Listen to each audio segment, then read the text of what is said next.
Good morning, everyone. The hearing will get underway. Senator Grassley is much recovered, but is not here for the hearing this morning. Senator Johnson has been kind enough to fill in for him. We send our very best wishes to Chuck as he continues to get better, and we'll see him back here in fighting form in short order, I am sure.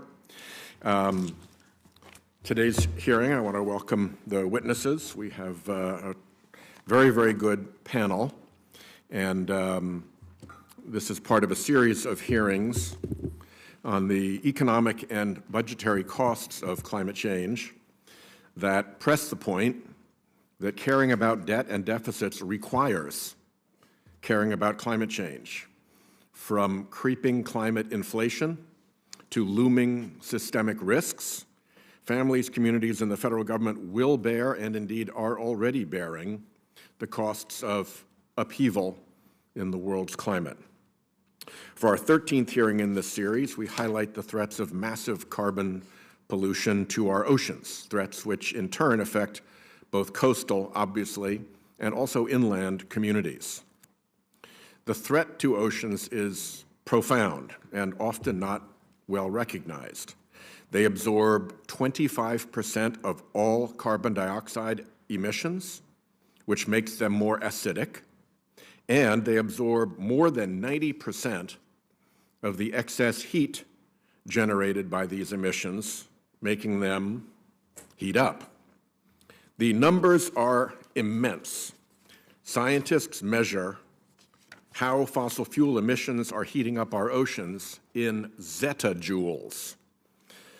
A zettajoule is a joule, the standard unit of heat energy measure, with 21 zeros behind it. It is a fearsomely big number. For a sense of practical scale, the total energy consumption of all humankind, all around the world, of every form, sums up to just 1/2 of a zettajoule per year.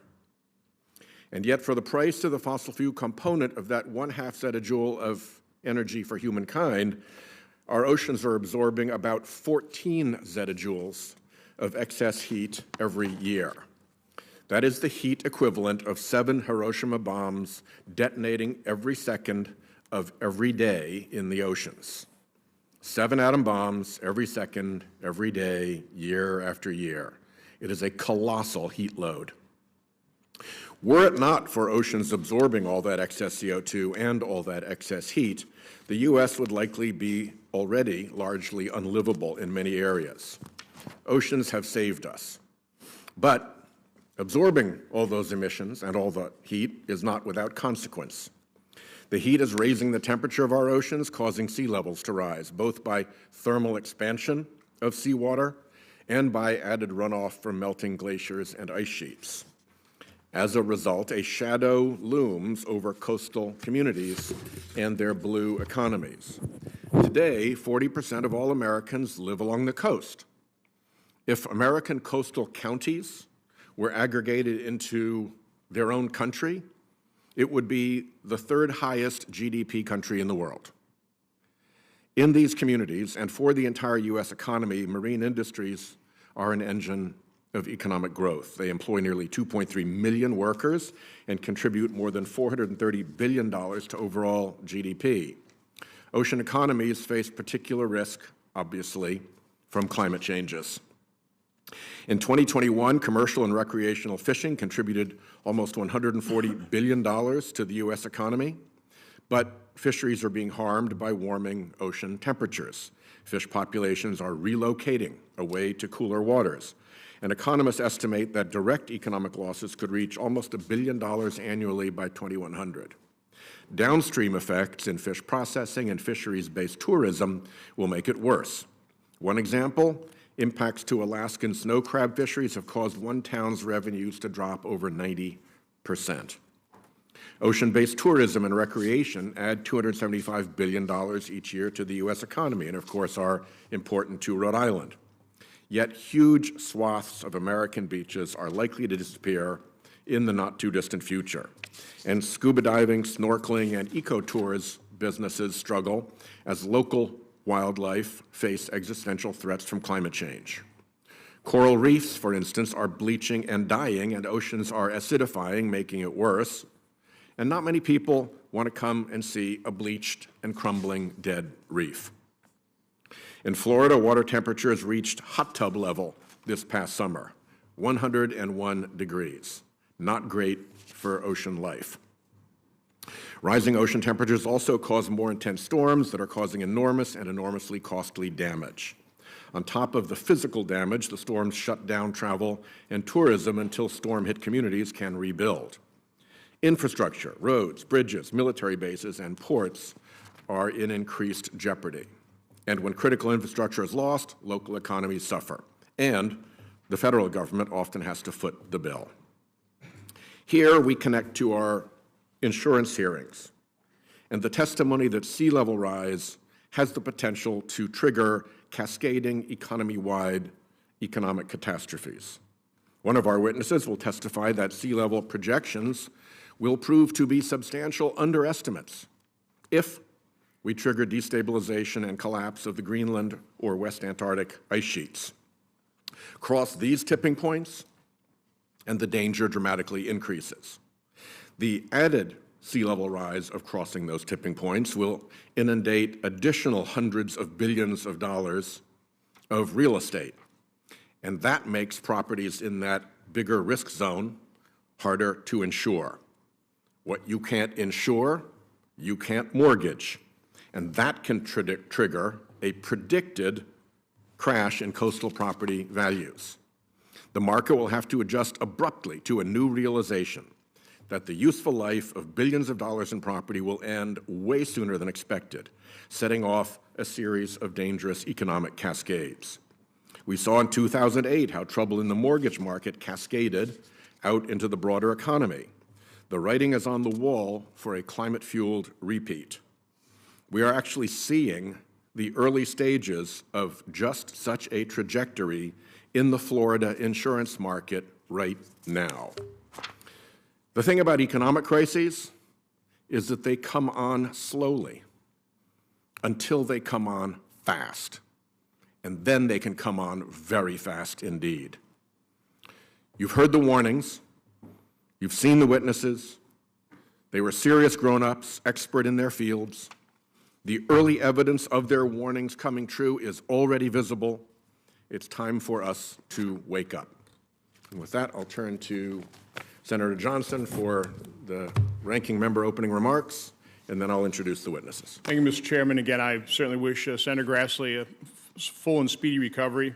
The good news is he is back voting, but just not recovered to the extent to serve as ranking member, so I'm happy to read his opening statement, which starts, Mr. Chairman, the Houthis are firing Iranian missiles at American ships in the Gulf of Aden.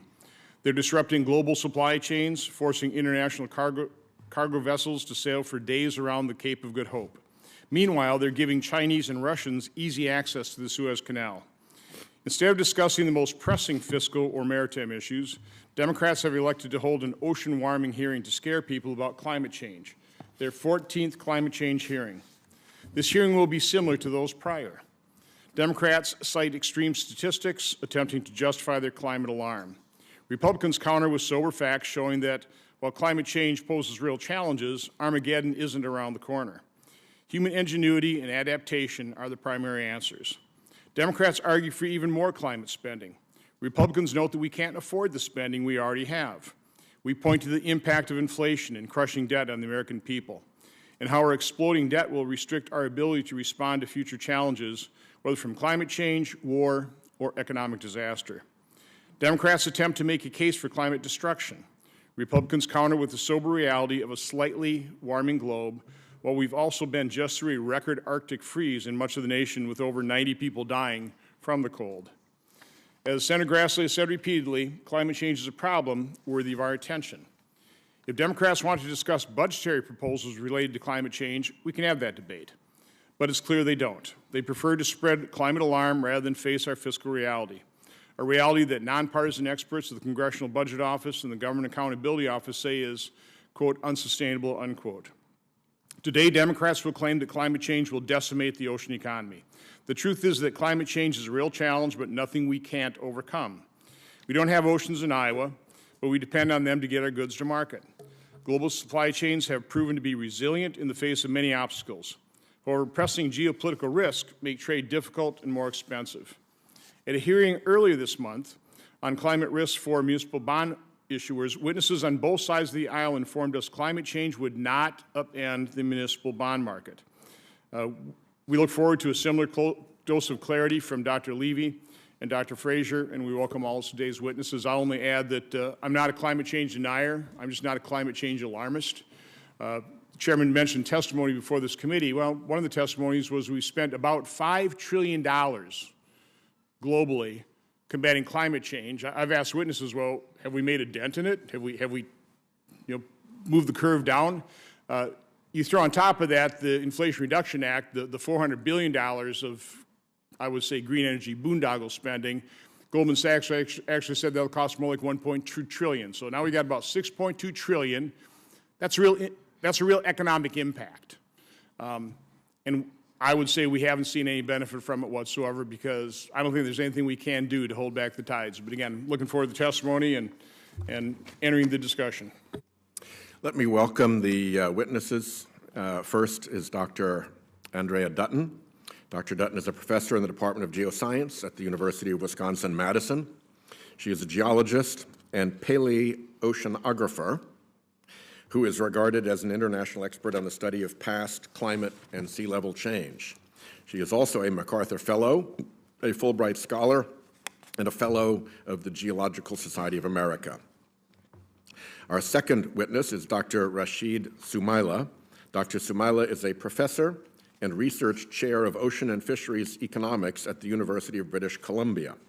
He specializes in bioeconomics and marine ecosystem valuation and is one of the most internationally recognized interdisciplinary ocean economists. His work has led to several prestigious awards, including the 2023 Tyler Prize for Environmental Achievement, often described as the Nobel Prize for the Environment. Our third witness is Kyle Schaefer, a lifelong professional in the outdoor and fishing industry. For the past 15 years, Mr. Schaefer has built a fishing charter business in the southern coast of Maine and also founded and operates a fly fishing lodge in the Bahamas and takes his clients fishing in many different locations around the U.S. and the world. As I told him earlier, he has the life many of us dream of. Following Mr. Schaefer is Dr. Thomas Fraser, professor and dean of the College of Marine Science at the University of South Florida. Dr. Fraser's research addresses interdisciplinary environmental topics pertaining to water quantity and quality, nutrient dynamics, biogeochemical processes, and ecological restoration of degraded ecosystems. He previously served as member of the U.S. EPA's Oil Spill Research Strategy Review Panel. Our final witness is Dr. Phil Levy, chief economist at Flexport, which focuses on supply chain management and logistics. During the Bush administration, Dr. Levy served on the President's Council of Economic Advisors as senior economist for trade and as a member of the policy planning staff for the U.S. Department of State. Thank you all for joining us today. You each have 5 minutes to summarize your testimony, which in its full form will be made a matter of record in these proceedings. Dr. Dutton.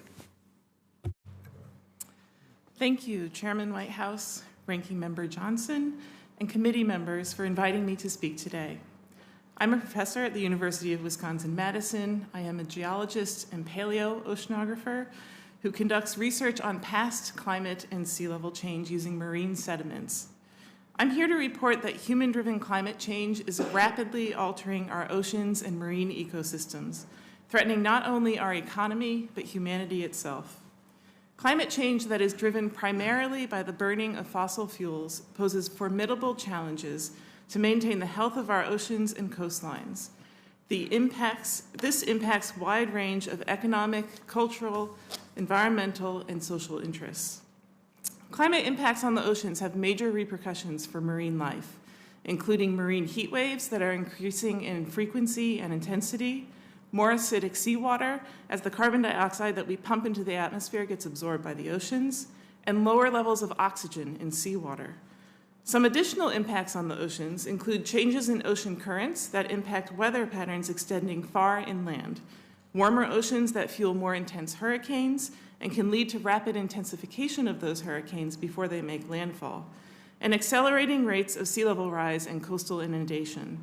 These are just a few examples, but they give a flavor of the profound and far-reaching impacts of climate change on the oceans, marine life, and human life that will produce knock-on effects for our coastal and national budgets and economies. One of these impacts is on coral reefs, home to 25% of marine life. These ecosystems are important for fisheries, tourism, food availability, shoreline protection, and coastal economies, but are particularly vulnerable to extreme heat. Extreme heat can cause corals to bleach and die, as we saw this year in Florida and have seen at reefs around the globe. The burning of fossil fuels is increasing the frequency of marine heat waves and leaving mass mortality of corals in its wake. Coral reefs are actually central to my research on past sea level change. Corals live near the sea surface because they need the light to survive, so we use them to track the position of sea level through time. Our studies of past warming episodes reveal that sea level can experience sudden jumps as ice sheets melt. These ice sheets also have certain thresholds or tipping points beyond which melting becomes irreversible on human timescales. There is considerable evidence that portions of the West Antarctic ice sheet may be near such a tipping point, whereby the grounded ice margin could retreat past the ledge of the deep basin in which it sits, causing the ice sheet to become unstable and retreat rapidly down this slope. Both data and modeling suggest that some of these thresholds for rapid melting of the Greenland and Antarctica ice sheets are somewhere between 1 and 2 degrees Celsius of warming and could commit us to tens of feet of sea level rise. For reference, last year warming reached 1.4 degrees Celsius above the pre-industrial baseline. The presence of these tipping points and the potential for sudden jumps in sea level as ice sheets retreat means that if we are relying on mean projections of future sea level rise to estimate risk, then we will be unprepared for the much greater damages when such events unfold. The 7 worst years of ice loss have all occurred in the last decade. If the recent observed acceleration of ice loss in Greenland continues, it will track above the upper range projected by the IPCC for this decade. In other words, above the central estimate. As this committee has heard at previous hearings, risk management means planning for high-risk outcomes and not assuming that the central case scenarios will occur, as bad as they already are. Greater than expected sea level rise caused by ice sheet tipping points would be catastrophic for more than just the communities along the coastline. To be clear, we cannot just adapt to climate change. My testimony highlights ways in which marine life is already reaching thresholds of survival. While climate change may seem like a gradual and slow-moving problem, once we cross critical thresholds, the impacts can be sudden, widespread, and devastating. Because risks increase with every increment of warming, the cost of inaction is far greater than the cost of action. The most important part of my message today is that because humans are driving the rapid warming of our planet, this is good news. It means we are also the solution to the problem. Our climate future is not written in stone. It's not just a place we get to go to. It's a place we get to create together. Thank you. Thanks very much, Dr. Dutton. Dr. Sumaila. Thank you, Doctor. Mr. Schaefer. Greetings, Senator Whitehouse, Ranking Member Johnson, and members of the committee. It's truly an honor to be here as a business person, an angler, a captain, a father, and a firsthand witness to our changing climate. I'm a fishing guide from Maine, and I founded and own a fishing lodge in the Bahamas. Additionally, my work brings me to places across the country and the world to experience the best angling destinations. My businesses succeed only because of thriving, healthy ecosystems and relatively predictable climate patterns.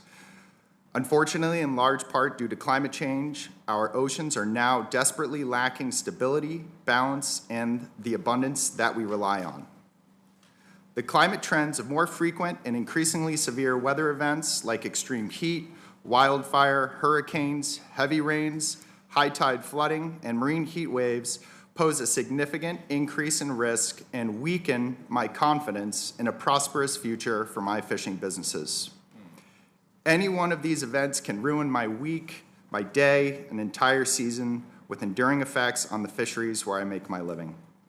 My family and I are being forced to have serious conversations, challenging ones, about diversifying away from our ocean-based livelihood. Put simply, we're searching for something that we can rely on. As I position my boat searching for striped bass, foreign fish now cross my bow that I've never seen in my home waters in Maine before. Species that are typically found south of the Gulf of Maine, like Atlantic bonito and black sea bass, are becoming common sights. With black sea bass quickly adapting their range northward, they're gorging on baby lobsters, competing with other species, and causing major impact on the ecosystem's balance. Striped bass, which in 2019 were estimated to contribute $7.7 billion a year to our economy, are intensely affected by climate change. 5 consecutive years of failed spawning events in the Chesapeake Bay due to low water flows and warm winters has left the stock on the brink of collapse. Striped bass, just like my businesses, require some stability to survive. I may be forced to close my charter business within the next few seasons simply because there won't be enough fish left. I also never thought that fires blazing in the western U.S. would impact my business, almost 2,000 miles away on the Maine coast, but in 2020, a haze of smoke blanketed the skies, eliminating the opportunity to sight fish. As a result, I canceled trips and lost revenue. The 2023 fires in Quebec provided a similar challenge, but this time, poor air quality and the smell of charred pines and hardwoods filled our lungs and burned our eyes. In the southeast U.S. and the Bahamas, hurricanes have become more frequent, stronger, and occur over a longer season. Weather events increasingly disrupt our supply chain, complicating the already challenging task of operating a remote fishing lodge. During the fall of 2023, I canceled more trips than ever, and as a result of extreme weather. As hurricanes roll through, they don't just inflict damage on homes and businesses, they destroy vital fish-rearing habitat like mangrove forests and seagrass beds where 75% of commercially harvested fish spend some part of their life cycle. Major coral bleaching events in Florida, the Bahamas, and Cuba were observed during the summer of 2023 as an intense record-breaking marine heat wave suffocated thousands of reefs. These key habitats are essential to support the almost $10 billion Florida fishing industry. As a guide and lodge operator that spends almost every day outside and on the water, climate change and its impacts on my business and our natural environment is in my face daily. I can't hide from it. I dream of passing healthy businesses down to my almost 3-year-old son one day. I want to be proud of what we leave to future generations. This is why I'm here in front of you today, to allow you to see climate impact through my eyes and encourage decisive action to secure a fishable and profitable future. Thank you, and I look forward to your questions and the discussion here today. Thank you, Mr. Fraser. Sorry, Mr. Schaefer. Now, Dr. Fraser. All right. Well, good morning, Mr. Chairman and members of the committee. Thank you for the opportunity to speak with you today. As you know, my name is Tom Fraser. I'm a professor and I'm Dean of the College of Marine Science at the University of South Florida and serve also as the Executive Director of the Florida Flood Hub for Applied Research and Innovation. In 2019, I had the honor to testify about how climate change affects oceans before the Environment Subcommittee of the U.S. House of Representatives Committee on Science, Space, and Technology, and my position has not changed. Climate change and its associated detrimental effects are real. Emissions from human activities are largely responsible, and managing our collective global behavior is the most effective and practical way to address the fundamental cause. But today's hearing focuses on one key facet of climate change, ocean warming. Oceanic temperatures increase because atmospheric temperatures rise due to heat that is trapped by carbon dioxide and other greenhouse gas emissions. These relationships are well established. What may not be fully appreciated, however, is that no matter what we do today to reduce emissions and stabilize mean global air temperatures, the ocean will continue to warm well into the next century and beyond, which will generate numerous challenges. Given this outlook and my professional background, I want to focus on science, or how science can help us to deal with the challenges on two sectors: fisheries as a representative of the natural environment, and flooding as an example for the built environment. Among the challenges facing fisheries, I'll focus on two: altered ranges and altered habitats. As the ocean warms, some warm water species can expand their ranges northward, but some cold water species will be forced to contract their ranges. Thus, the location and size of catches for commercial and recreational fishers will change. As the ocean warms, we will also see changes in habitats. For example, warmer water stresses inshore structural habitats such as seagrasses and corals that provide food and shelter for many fishery species. So what should our response be? Well, our management of fisheries needs to broaden from single species management to ecosystem management. And ecosystem management considers the changing temperature, but along with other physical, chemical, and biological components of the environment and their interactions. Our management of habitat needs to include increased protection from pollution, freshwater runoff, and other stressors under our control so that the habitats have the best chance of coping with warming water. We should also be prepared to restore habitats if needed, which includes developing new techniques for culturing and transplanting replacement organisms, exploring genetics to identify more tolerant strains, and organizing supply chains that operate at the necessary spatial scales. In terms of flooding, I'll focus on compound flooding. And compound flooding results from intense precipitation putting water on the land and higher sea levels inhibiting that water from draining. Warming oceans contribute to both components because warmer water expands, leading to higher sea level, and warmer water fuels wetter storms. So what should we do here? We have access to a variety of actions that allow us to mitigate or adapt to flooding, such as seawalls, floodgates, raised structures, and improved drainage or improved water conveyance systems. All of these solutions, however, have cost, so that determining how much investment is needed is a key issue. An accurate assessment of risk, or in other words, the magnitude and likelihood of various levels of flooding, promotes optimal investment in adaptation and mitigation. Currently, our projections of future conditions rely heavily on global climate models that are driven, in large part by changes in the atmospheric temperature. These global climate models are complex, and they function best at large temporal and spatial scales. Considerable uncertainty surrounds our efforts to downscale these long-term global changes in sea level and precipitation to projections of risk at temporal and spatial scales that are needed for optimal planning. National and state agencies and organizations have key roles to play because they have the charters and expertise to successfully translate global insights into useful and usable local insights. Improved projections will help us employ existing solutions optimally and highlight the need for innovative approaches moving forward. So is anything currently happening? Yes, and I'm just going to provide two quick examples. The National Oceanic and Atmospheric Administration and Regional Fishery Management Councils are expanding their efforts to apply ecosystem management that recognizes that the climate is changing.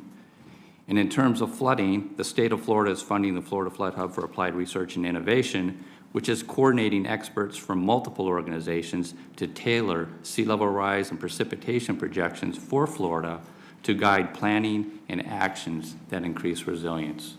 Thank you. Thank you, Dr. Frazee. Dr. Levy. Chairman Whitehouse, Ranking Member Johnson, and members of the committee, thank you for the opportunity to appear before you today. I'd like to address two topics in my testimony. First, how we might think about the topic of supply chain resilience. Second, the implications of the U.S. fiscal situation for adopting measures that could enhance supply chain resilience. It's my hope that, in combination, these two topics will lead us to the right cost-benefit questions to ask about potential climate measures to address ocean supply chain resilience. Increasing the resilience of supply chains has been a major policy goal in the wake of the disruptions and inflation of recent years. But what exactly does it mean? At a simple level, we could take this as the ability of the supply chain to deliver the goods and inputs that American business and consumers want or need, but that rather begs the question. In the ocean supply chain business, there are capacity constraints. The capacity of factories, the availability of ships and containers, the size of ports, the speed at which those ports can process containers and move them to other modes of transport, such as trucking or rail, and the ability of warehouses to store the goods. There are two key constraints that limit resilience. The first is that it's costly to purchase capacity that's unlikely to be used. The second is that adjustments take time. Any decision to expand ports, rearrange rail, build warehouses, or purchase new ships can take months or even years to carry out. A resilient supply chain will be able to handle fluctuations in demand and interruptions to supply within a normal range. However, when we move beyond that normal range, we're likely to see strains. So how do we think about the COVID-era shipping crisis, when prices for moving containers across oceans quintupled or went higher than that, and delivery times elongated substantially? In short, it was a period where we saw demand move well above its normal range. While there were indisputably instances in which factories or port terminals or other links in supply chains were disrupted by disease or disease prevention measures, the net effect was a very substantial expansion of supply, which points towards a demand shock as the culprit. Quantities increased substantially, whether we measure this by U.S. personal consumption expenditures on goods or whether we look at real imports into the United States. The spikes in income and consumption that drove this expanded demand correlate very well with fiscal stimulus measures and came at a time of negative real interest rates, a feature of highly expansionary monetary policy. Of course, we do have clear instances of supply shocks playing the dominant role. At this very moment, as Senator Johnson alluded to, supply chains are being impeded by missile threats in the Red Sea and also by the effects of drought in the Panama Canal. With these potential challenges in hand, there are a range of some categories of remedies, perhaps three that we could look at. You can either try to limit the frequency and magnitude of shocks, you could try expanding supply chain capacity, or you could try enhancing the efficiency and flexibility of supply chains. I'd be happy to return to the relative merits of each, but all require a cost-benefit analysis. Given the topic of today's hearing, I would note that this cost-benefit can be particularly difficult in the case of climate investments. If, for example, the U.S. were to invest $1 billion in climate amelioration today, can we quantify how much this would reduce the probability of, say, droughts that limit the operation of the Panama Canal? Then, even if we were to have that number, what is the marginal benefit of a better functioning canal given the existence of workarounds, such as shipping to the U.S. West Coast and distributing across the country by truck or rail, or perhaps transporting some goods by air? However difficult, such an analysis is particularly important in the current U.S. fiscal situation, with highly elevated debt to GDP and structural concerns about the budget deficit. By that last point, I mean the persistence of substantial deficits even in periods of positive real GDP growth as we have had since the beginning of 2021. These considerations lend support to supply chain resilience measures that place a relatively smaller dent in the public purse. So to conclude, supply chain resilience involves the ability to deal with significant shifts in supply or demand for global shipping, which takes place heavily on oceans. Shocks can come to either demand, as in the pandemic-era surge in goods consumption, or to supply, the current situation in the Red Sea.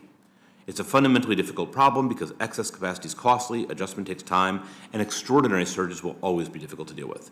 Fortunately, there are measures that can be undertaken by governments to limit these shocks, and by both governments and the private sector working together to enhance supply chain efficiency. In the interests of time, let me stop on that more optimistic note, and I would welcome any questions you might have. Thank you. Thank you, Dr. Levy. Let me particularly thank Mr. Schaefer for his hands-on experience and the testimony that he brought here. I'll share with you that a friend who's a Rhode Island fishing captain has said to me, a guy who started on his grandfather's boat, Sheldon, this is not my grandfather's ocean anymore. Things are getting weird out there. And that seems to align very much with your experience in Maine. We too are seeing black sea bass moving up through Rhode Island waters without appropriate adjustment in the fishing regulations to track that move. We've seen our lobster fishery essentially disappear. We used to have a fishery for something called winter flounder. That is gone. It's now bycatch. So your stories of what is happening in Maine are true for us in Rhode Island as well. I'd also add that I made a trip to Florida to look at climate issues down there some time ago and met with the mayor, Republican mayor of Monroe County, which is the southernmost county, I believe, in Florida. And I asked her about the reefs. And she said, "They're beautiful, unless you were here 10 years ago." So we are seeing these dramatic changes, and I just wanted to validate your experience with the experience that I've encountered from people who are actually directly involved. Dr. Dutton, in Rhode Island, we've got a thing called Storm Tools. It's a very, very well developed storm coastal flooding risk assessment tool run by the Coastal Resources Management Council, our CZMA agency. It operates off of NOAA data. But it sounds like it's your testimony that the averaging effect, the mean that we look at in sea level rise predictions could be dramatically off by very considerable feet of sea level rise, and that we will find that out fairly suddenly. Is that accurate, and would you elaborate? Yes, that is accurate. So part of my testimony is that if we rely on this central estimate, we will most likely be underestimating what will actually happen. That's for a couple different reasons. Part of it is the nature that the reports or the guidance that is provided is done by consensus. So what can we all in this room as scientists agree upon how much sea level is going to rise? And no one wants to seem like an alarmist, right, which is a term that Senator Johnson brought up a few minutes ago. Say, well, this is what we're really certain, it's going to rise this much. But we know there are these tipping points there. It's more a question of when rather than if. If we keep warming the oceans, we will reach those tipping points. But because the models are not very good yet at telling us exactly when that is going to happen, it's hard for us to fold that in, and so we have less certainty. So it doesn't fall within that central estimate. So this is a fundamental problem in the way this information is communicated and then implemented, and then risk is assessed, because the economists are going to be using those central estimates that we provide, right? Which indeed are underestimates. So that hopefully explains your question. And if you take it to the shore, Dr. Fraser, you said that there is considerable uncertainty as to how the large-scale predictions of sea level rise can be drilled down to what you called local insights. That uncertainty creates a fairly significant problem for the insurance industry, doesn't it? So I'm an ecologist or an ecosystem scientist, and I just want to preface my comment here by saying that, you know, what my goal is to provide the science that allows people to evaluate risk, you know, and that's the magnitude of the threat, Yeah. right, and the probability that it will occur. Okay, well, I'll leave that then, but I do extend my sympathies to Florida and what is going on down there in the insurance markets, which seem to be very distressed. And having lived through a couple of insurance crises in Rhode Island, I see the early signs of the market swirling the drain. Dr. Sumaila, what do you think are the climate tipping points or the climate risks that are most likely to do serious damage to the fisheries supply chain, and how?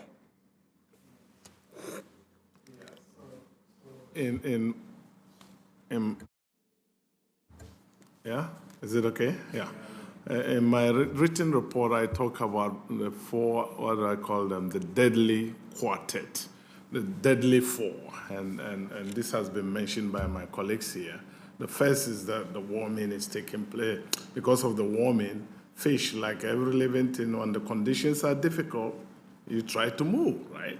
Those that can move with the cool water, and we see that happening. And those that can't perish. And we're seeing the more the temperature rises, the more we're going to get closer to a tipping point. And in some places, we're actually seeing some of these things happen, where fish that were plentiful are gone partly because of climate change, plus overfishing the two, and pollution, right? So you have that. The second thing is acidification, and this worries me a lot, ocean acidification. Because you see, the fish are moving towards the poles. And the Arctic is actually known to be the hotspot for ocean acidification because of all the changes that are happening. So here is fish moving from southern Florida because it's hot to the Arctic, and then they get to the Arctic, they mean acidification. So from hot boiling water to acidic water, just think about that. And then you have deoxygenation. The processes are actually reducing the oxygen in the ocean. And the Pacific coast is a hotspot of that. So we face that. No oxygen, no life, right? This applies to fish too. Finally, you have the sea level rise, which really knocks off so much. So this all pushes us towards a tipping point. I'll turn to Senator Johnson, but I'd add just one observation because I've been looking at this for a long time. It was maybe most of a decade ago that scientists went out into the waters off the Pacific Northwest, and they looked at the pteropod, which is a tiny snail that swims and operates in the pelagic environment. And it is a very, very important food source for the ocean food chain.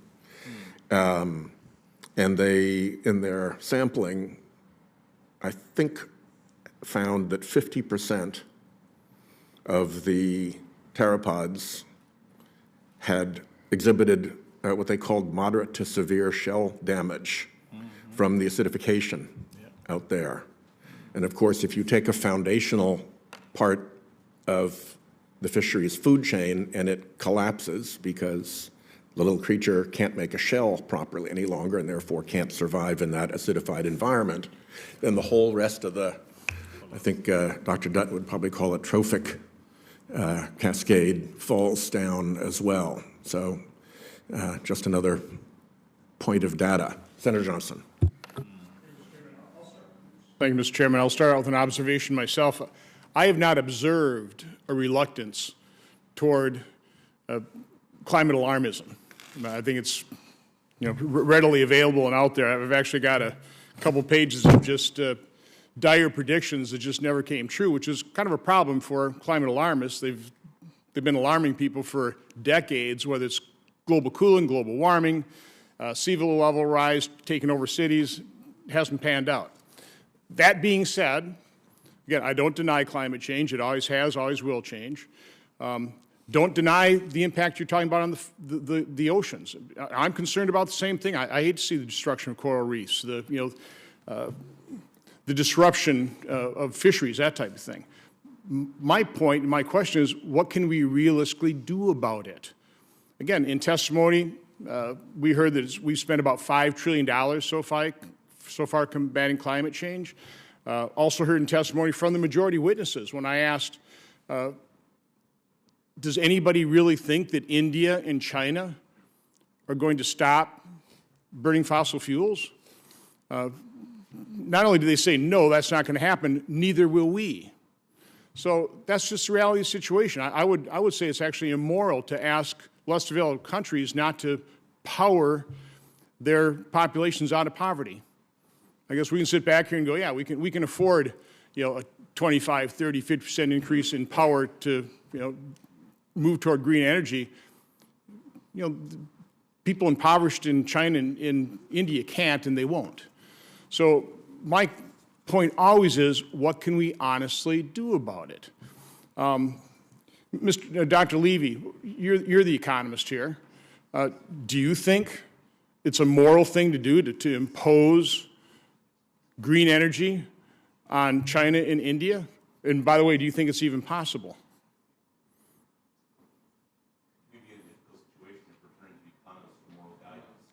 Could you put your mic on, sir? Yes, sorry about that. I said we would be in a difficult situation if we're turning to economists for moral guidance, but I think you raise a very good point, which is that when you have global problems, if we're looking at the efficacy, it's going to differ dramatically whether we're able to do global solutions or local solutions, which may then get overwhelmed.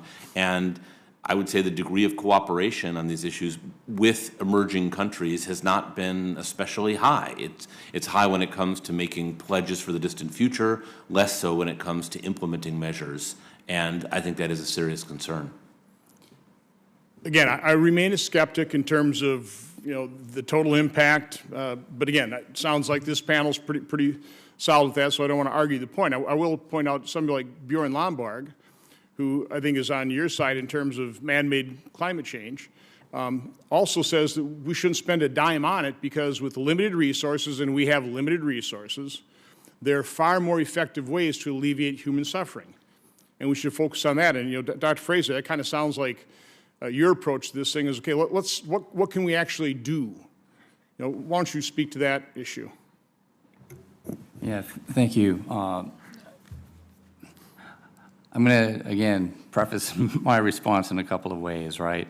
I think that everybody on this panel would recognize that, as I said before in my testimony, that climate change is real, and it's a concern with a lot of potential impacts.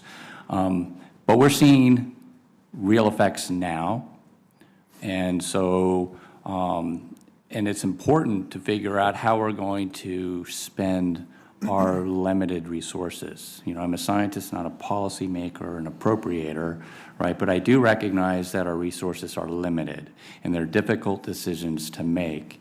And so what I like to do in my profession is to provide credible information that allows people like yourselves to make informed decisions about should we invest in, a higher bridge, a higher road, an improved water conveyance system or stormwater systems, so that we better protect the livelihoods of people in my state, for example, in Florida, right?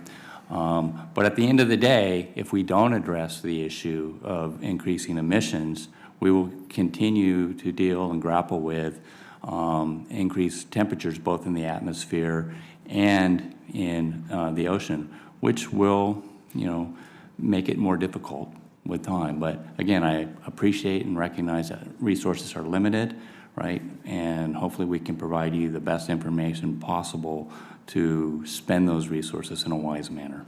Okay, and we're not in a position to bend China and India to our will. So again, what I would say in that regard, it's a global problem, right? And I think that it's all of our responsibility as a society to work to a common solution. Thank you. As Senator Kane settles in, I'll take a minute of chairman time to say that we actually are in a position to put very strong encouragements on China and India and other heavily carbon-intensive polluting countries. And in fact, it's happening right now through carbon border tariff work. The European Union has passed the CBAM into law, its carbon border adjustment mechanism. That is underway. The United Kingdom has announced that it will be joining the EU into a common tariff platform. That is estimated to put enormous pressure on China to clean up its act, and I'm encouraging the U.S. to join in that. And Senators Cassidy and Graham and Coons and I and a few others are working on a bipartisan carbon tariff proposal that we could try to pass here in the United States Congress. When it's free to pollute, polluters will pollute. When there's a very significant tariff charge for being a big carbon polluter, that puts a very significant economic incentive. And I think those economic incentives will do much better than the moral suasion and efforts to work cooperatively that we've undertaken so far. So I personally am a big fan of the carbon border adjustment mechanism and encourage the EU to go for it. Senator Kane. Thank you, Mr. Chair, and thanks to the witnesses. Virginia has an interesting experience with climate-related issues. This is a hearing that's focused on sea level rise in the oceans, but the Hampton Roads area of Virginia is about the second most vulnerable to sea level rise. It's a combination of sea level rising and land subsidence that's driven by aquifer reduction. and it is causing very serious issues. The other part of Virginia that really is seeing significant climate effects is at the opposite end of the state in Appalachia, where Appalachia is a coal mining area, so it's traditionally been a producer of fossil fuels in the coal mines. But Appalachia also, as you know, the topography is really dramatic with very steep, narrow valleys. And what we're seeing is rainfall that on an annual basis isn't changing that much, but it's just coming more episodically, violently, unpredictably. And when you have built infrastructure in these narrow hollers, you know, a road that can barely hug to the level right next to the stream, or a school that you can wedge in, the infrastructure has been built based upon a more kind of normal rainfall pattern, and as rainfall gets spikier, than we've had, and the same has been true in West Virginia and eastern Kentucky. We've had really significant damage of infrastructure because of episodic rain events. So it's kind of interesting that the two parts of my state that are affected the most are the area that has traditionally produced coal, seeing violent rain events that hurt people, home, infrastructure, and then the Hampton Roads coastal area. Hampton Roads is probably second to New Orleans in the degree of risk from sea level rise. The sea level around Hampton Roads is already 14 inches than it was higher in 1950. And just during my 30 years in public life in Virginia, I've seen dramatic changes in Hampton Roads. Neighborhoods that might have experienced flooding 2-3 times a year now experience flooding from storm surges, and sometimes not even from storms, just from high tides, you know, multiple times a month. This affects homes, it affects businesses. It has a pretty significant effect on our military base. The main road into the Norfolk Naval Base, largest base in the world, is inundated fairly often. I've been frustrated, and I know the chair has too, that we've not been able to do what I would consider, you know, climate change legislation that focuses on causes and prevention.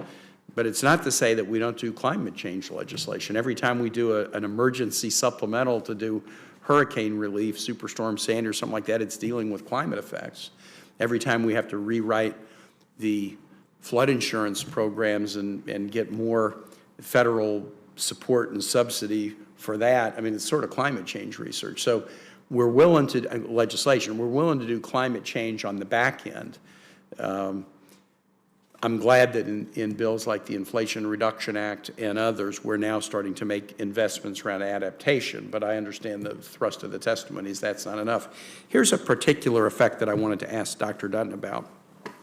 In Hampton Roads, the sanitation district is really concerned about sea level rise and its effect on wastewater and groundwater. They're a national leader in water reuse that's called the SWIFT program, and it replenishes dwindling groundwater supplies to fight sea level rise by reducing the rate of land subsidence. But for rural, underserved, financially stressed communities, and a number in Hampton Roads fit the financially stressed side, where they have wastewater infrastructure that's primarily septic tanks and drainage field, septic system failures brought on by sea level rise are very challenging and very, very costly. So, Dr. Dutton, could you talk about the economic impact that sea level rise might have for the nation's water infrastructure?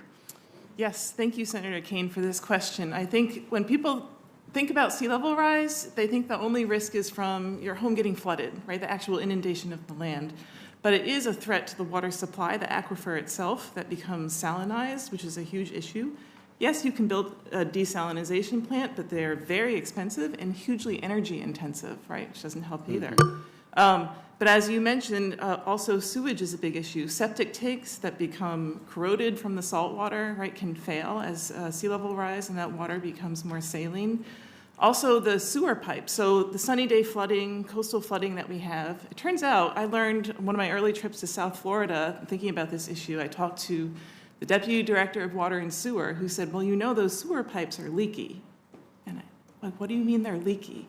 Well, they're not built to withstand the water pressure of groundwater rising above them, right? And so what happens is that sewage leaks into the water. So on this sunny day flooding, when you're walking through the water, people have tested the water and there's high levels of E. coli in there.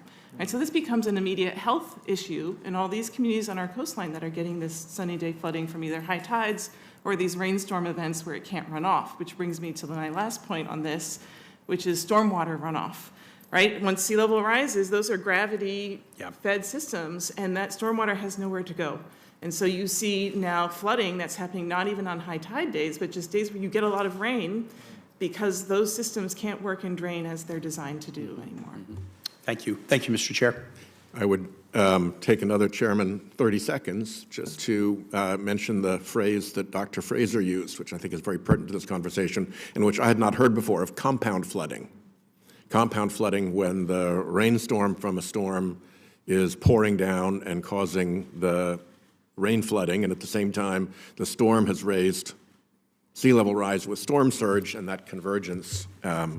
So compound flooding, new term for me. Thank you, Dr. Fraser. Senator Lujan. Thank you, Mr. Chairman, and good morning, everyone. Welcome to our panelists as well.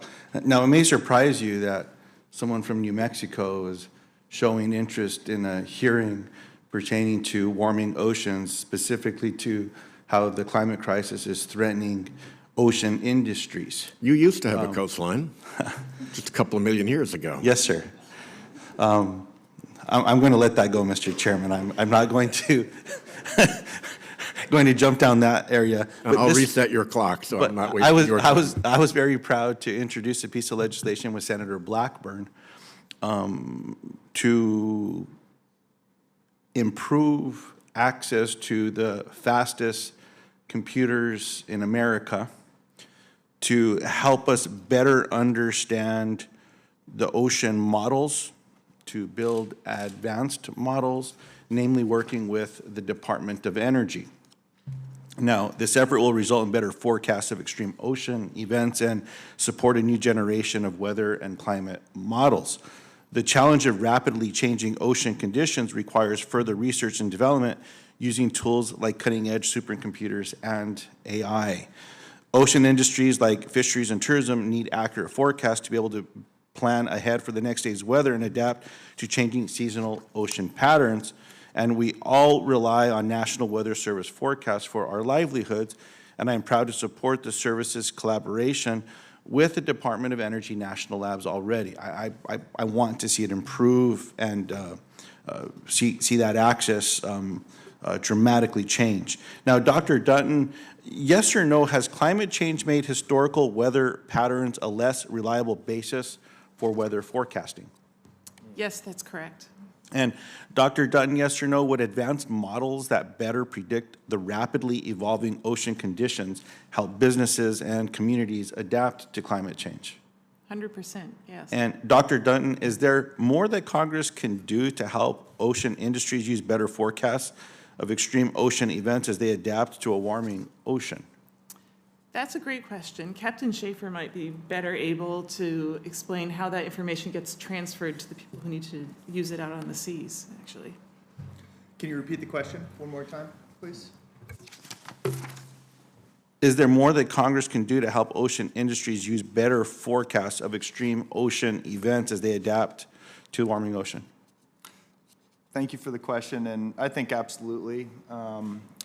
Science and data drive not only management of our fish stocks, but the health of our oceans, and so I would say absolutely. I appreciate that. Now, as I understand it, better forecasts of ocean conditions would benefit all of us, not just those in the ocean industry.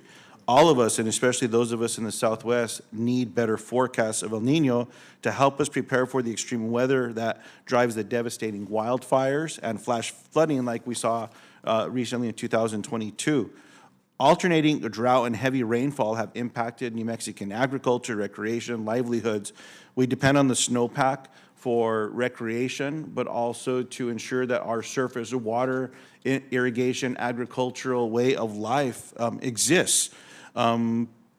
Improving our ocean modeling capabilities isn't just important for protecting our ocean economies. New Mexico communities and businesses also depend on these models for accurate rainfall predictions. Now, Dr. Dunn, yes or no, do the extreme ocean cycles that are harmful to ocean industries also impact inland states like New Mexico? Yes, and you mentioned one, El Nino is a big one, right? Dr. Sumaila, yes or no, do our communities and businesses in New Mexico experience economic costs from climate-induced extreme ocean warming? Yes, absolutely, yeah. And a follow-up question to that, would improved forecasts of weather and ocean conditions allow my constituents to plan for severe weather and save them money and potentially save lives? Yes, sir. I very much appreciate the calling of this hearing, Mr. Chairman, and what we have seen coming out of national institutions like the Department of Energy is their missions depend on climate, on the movement of what the wind's going to do or blow or the warming of those oceans, things of that nature. 2 years ago, when there was this extreme fire event in New Mexico, it started as a prescribed burn. For whatever reason, the weather forecast that the forest was using that day said that they could start this fire and all the rest. One thing that I've never figured out, Mr. Chairman, is on the little farm that I still call home, we'll go and we'll burn the brush from the acequia where the water's going to flow so that it's easier to clean and maintain, and it's an earthen structure that we clean by hand every year. The same day that that prescribed burn was started, that someone at NSF was told that the weather was okay, my brother called to actually burn the little ditch on our little piece of land and that little farm, and he was told no by our local fire station. This fire resulted in the largest fire in New Mexico's history, and subsequently, we've seen flooding that has been taking out the homes that many of the firefighters and first responders even saved. It's been devastating. And so I'm hopeful that more accurate data, more accurate models will help us all across America. And this is an area that I hope that we can all work together as well. But thank you for calling this important hearing. Thank you. And to complete the circle that you mentioned of how problems in the ocean affect the New Mexico economy, and you mentioned the wildfire earlier, Captain Schaefer mentioned that his fishing business off of Maine was affected by the western wildfires, and the clouding and the smoke made it harder to spot the fish for his clients, and he had to, as I recall correctly, Captain, you had to cancel trips. Yes. Senator Van Hollen has joined us from the great oceanic state of Maryland. Thank you, Mr. Chairman. Thank all of you for your testimony today. And I'm going to start with you, Captain Schaefer, because the rockfish, also known as striped bass, is the Maryland state fish. I know you mentioned it in your testimony. We are seeing declining habitat due to warming temperatures in the Chesapeake Bay. And as you've noted, we've had less spawning success in recent years. Can you just elaborate a little more on your views of the impact of climate change on rockfish striped bass? Absolutely, and thank you, Senator, so much for the question. I grew up on the Chesapeake Bay, so it's great to be here and chat with you. So I've been guiding for striped bass in Maine for years, and I've noticed a steady decline. A lot of it's been kind of a conjunction of climate change and also management. Management is certainly something that we do have more control over to be more conservative in how we manage our fish stocks. But we've seen science over the past 5 years showing basically failed spawning events in the Chesapeake Bay, where 70% of the entire coastal stock for striped bass comes from the Chesapeake Bay and that estuary. And the science shows that it's been warm winters and low water has created an environment that hasn't been conducive for successful striped bass spawns. When you couple that with some management challenges, we're looking at a fisheries stock that has been steadily declining. Thankfully, I've been getting a little bit better at my job every year, but I have to work way harder to find fish and keep my clients happy, and I truly am facing a reality within the next few years that I may not be able to operate my charter business in Maine. And striped bass are a wonderful fish that have an economic impact all the way from North Carolina all the way up to Maine. So they're a big part of our culture and my livelihood. Well, thank you for raising the alarm on this. And I'm seated, of course, next to Senator Kane, and between Maryland, Virginia, D.C., and the other Bay states, we do try to take seriously the fact that the Chesapeake Bay, as you said, is the spawning ground for this vital fish and many other fisheries. Dr. Dutton, you've studied fossilized coral to understand past patterns of sea level rise and changing climate. There are those who argue that changes to climate are cyclical, that there are natural warming and cooling trends. You've argued that this warming period is different, noting, for example, that the Great Barrier Reef has withstood hundreds of thousands of years of warm periods and ice ages, but faces an existential risk now. Could you elaborate on the evidence that you see that points to climate change now being both man-made and tied to fossil fuels and impacting places like the Great Barrier Reef? Yes, thank you for the question, Senator. So it's unlikely for scientists to use strong language like unequivocal, yet those are the types of words that you see scientists using to answer this question, is that it's unequivocal that humans are causing this warming. And we know that from many different ways, this very rapid warming, right? More rapid than anything we've seen in the geologic record, right, that I've studied. We know it from data, and we know it from models. So sometimes people are hesitant to trust the models, but we have a lot of data evidence too, right? We can look in many different ways, not just how much carbon dioxide has increased. We look at something called the isotopic composition of that carbon. It makes its way into the ocean. That isotopically different carbon even it turns up in the skeletons of these very corals that I study. And so we can see this trend of the fingerprint of fossil fuels in the atmosphere make its way into the coral skeletons over time. So this is telling us that's what's driving the increase in CO2. This is just one example that we have. And the models cannot reproduce that warming trend unless you put in human greenhouse gas emissions. There's also, and you referenced this, sort of a new form of climate denial, which is acknowledging what's happening, but arguing that mitigation alone will be sufficient to avoid the worst impacts of climate change. What is your view of that argument? I think you've been clear on it, but I think it is worth emphasizing the points you've made. Just a clarification for the record, I think you meant to say that adaptation alone will not. Adaptation alone, exactly. Right. Sorry. Yes. So the example I gave in my oral testimony was that we are already reaching the limits of threshold of survival of some of these species like corals that cannot just swim away and find the cooler water, so hence much more susceptible to dying. But in the context of sea level, right, we should talk about that. We can't just build a fortress on our coastlines where they are today. First of all, we wouldn't have enough money probably to do it around the entire United States. But the IPCC actually even refers to this as a maladaptation unless you are also planning for having those communities retreat out of harm's way, because eventually that wall will get breached, it will fail. We have seen this happen in New Orleans. We know what that looks like. We don't want to repeat that.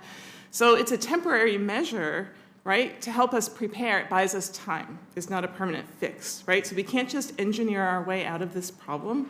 We actually know what's causing the problem. It's easier to mitigate, right, and to reduce our emissions. Thank you. Thank you all.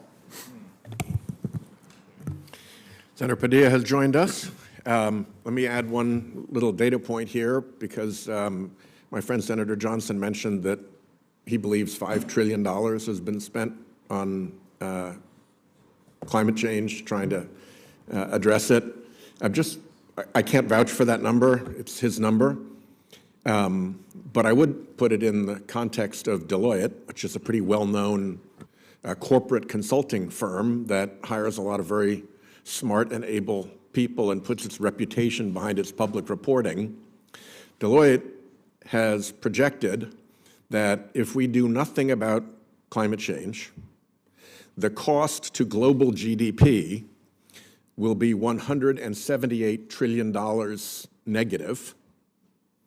That if we hit net zero by 2050, that will create $43 trillion in added GDP globally for a $220 trillion swing between getting this right and getting this wrong.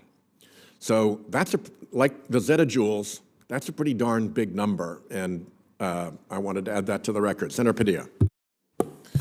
Thank you, Mr. Chairman. As you know, I'm very proud of California's leadership in this space, and so let me also offer a couple of data points. California's blue economy employs over 1 million people, and generates $143 billion annually. However, ocean acidification, sea level rise, and ocean warming are increasingly threatening this booming sector.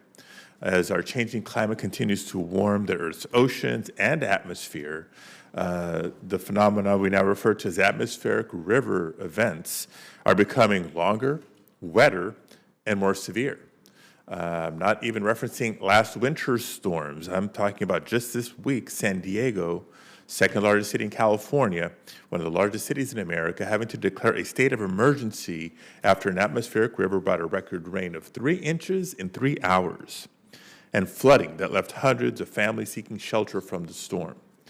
A research team at Scripps Institution of Oceanography in California found atmospheric river storms caused $1 billion annually in flood damages, not just in California, I'm talking about across 11 Western states. So it's not just a California concern, it's a regional and national concern, which could triple, by the way. The damage could triple by the end of the century. My question is for Dr. Dutton. Can you expand on your testimony about how sea level rise is increasing coastal flooding frequency? Yes. So this is a really important question, so thank you for asking it.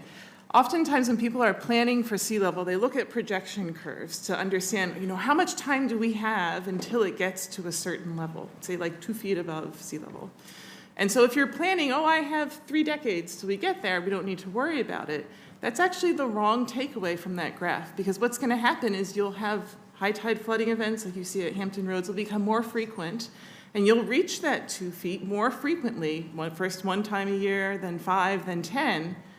People who are living at that level are not going to wait until 3 decades when it's there on average, right? So the tolerance for sea level hitting that point will come much sooner than is implied if you're just looking at that sea level curve. And that would be true not just for California, but all over. And so, given that, less time to prepare, less time to adapt. That's right. Less time to insure, less time to build better, et cetera, in so many places that hadn't experienced this dynamic before. I do want to raise another area for conversation. In 2016, the Port of San Diego in California launched their Blue Economy Incubator Program to help launch sustainable blue tech companies. To date, the port has funded 9 pilot projects ranging from stormwater monitoring to contaminant remediation to shellfish nurseries. University of California, San Diego also hosts an accelerator program called Start Blue, which provides small ocean technology business trainings, mentorship, and funds, access to capital. Dr. Sumaila, what are some other examples of ways people have successfully leveraged public-private investments to finance a sustainable blue economy, and how can the federal government further incentivize similar investments? Yeah, thank you, Senator, for the question, because in all this, finance and economics is so central. You can see the discussion. And if you look around the world, there are efforts being made by groups, even financial companies, to work with communities to develop special vehicles to try to make finance accessible, especially to the most vulnerable groups in the world, the communities, indigenous people. And there is one group that I've been working with in Singapore, and their leader, she's a lady, she created this financing vehicle to support women in Asia and around the world to deal with climate change and other issues related to climate impacts. So I see quite a number of them around the world. So and California can definitely lead the world as usual, as the examples you've given shows. Yeah. Any recommendations for what this committee can do or Congress can do for federal incentives for similar programs? Yeah, you see, I think one of the ways the federal government can do, we talk a lot about money and trade-offs and cost and benefits. The thing is, at the moment, we're really pumping a lot of public funds to subsidize fuel, which actually leads to more climate change. I think there is a big potential there to recoup some of these subsidies and turn them around to support communities and innovators to try to move us forward. And we're talking about trillions of dollars going to the oil and gas industry alone in terms of subsidies, public funds. My thing about subsidies is, please, let's use public funds to support people and the environment rather than use them to undermine the environment, which then goes to hit our people and make their lives conditions bad. So that is one potential place to get resources for incentives. Okay. Thank you very much. Thank you, Mr. Chair. Thank you. Let me thank so many colleagues for attending. Let me thank the witnesses for a truly, I think, useful and important hearing. We are terrestrial beings, we humans, and we tend to overlook what is going on in the oceans and the scale of it. When you're talking about zettajoules of heat, when you're talking about 7 Hiroshima-sized atomic detonations worth of heat per second being added to the oceans, you can expect very, very significant outcomes, and they will not be good ones. And so I appreciate this panel of witnesses for bringing those to our attention. I'll close with a story, a book I read not too long ago called Ship of Gold in a Deep Blue Sea, I think, which is a little bit of a morality tale for where we are. This was a ship bringing people home from the California gold rush who had made their fortunes, and the ship was full of ingots and gold bars and people who'd become rich and, you know, very happy, and they came up the Carolina coast and came into a very big ocean storm, and the ship began to founder. And so they took action. They stopped service in the dining room. They put the stewards to work in the pumps. They began to throw furnishings overboard. Ultimately, they took the passengers and put them to work in the pumps. They began destroying structure on the boat to throw it overboard, and they ended up throwing gold bars overboard to try to save the boat. They did everything that they could, and everything that they did was just too late. And so the boat sank. And the second half of the story is the recovery of the gold, but how the ship sank when the crew and the passengers did everything that they could, but just did it all a little bit too late, ultimately throwing gold bars over the side to try to save their lives. I think that's a pretty good analogy for the situation that we are in right now.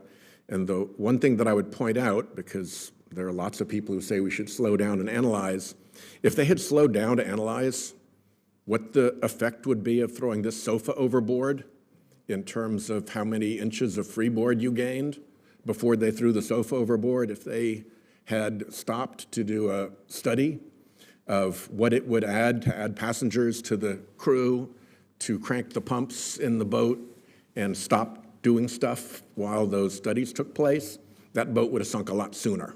And again, I think those are two of the climate lessons for us. We have to really get after this. Time is not on our side. We are behind the curve, and studying around what we already know to be true is a fool's errand. So thank you to the witnesses for being here. The record will remain open for a week for any additional questions for the record. And with that, the hearing is concluded. Thank you.